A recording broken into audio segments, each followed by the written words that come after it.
തിരുവനന്തപുരത്ത് വിദേശ മലയാളിയുടെ ഭൂമി തട്ടിയെടുത്ത കേസിൽ മുഖ്യപ്രതി പിടിയിൽ. കവടിയാർ സ്വദേശി അനിൽ തമ്പിയാണ് ചെന്നൈയിൽ നിന്ന് മ്യൂസിയം പോലീസിന്റെ പിടിയിലായത്. കേസിൽ കോൺഗ്രസ് നേതാവ് അനന്തപുരി മണികണ്ഠനടക്കം 3 പേർ നേരത്തെ പിടിയിലായിരുന്നു.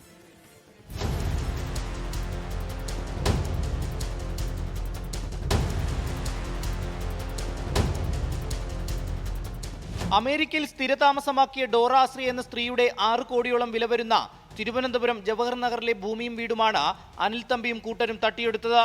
ഡോറയുടെ മുഖസാദൃശ്യമുള്ള സ്ത്രീയുമായി രജിസ്ട്രാർ ഓഫീസിലെത്തി മകൾക്ക് ഇഷ്ടദാനം നൽകുന്ന തരത്തിൽ എഴുതി നൽകുകയായിരുന്നു.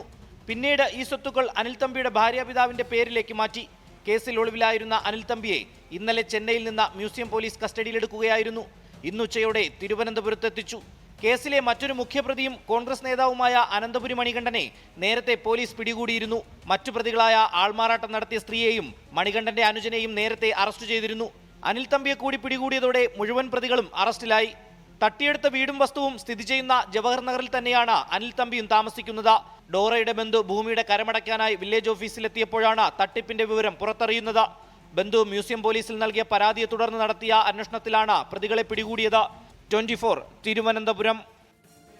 ലോകത്തെവിടെയായാലും ഏത് സമയത്തും 24 വാർത്തകളും ഓഗ്മെന്റഡ് റിയാലിറ്റി പാക്കേജുകളും എക്സ്പ്ലെയിനറുകളും വിശദമായി കാണാൻ ഞങ്ങളുടെ യൂട്യൂബ് ചാനൽ നിങ്ങൾക്ക് സബ്സ്ക്രൈബ് ചെയ്യാം.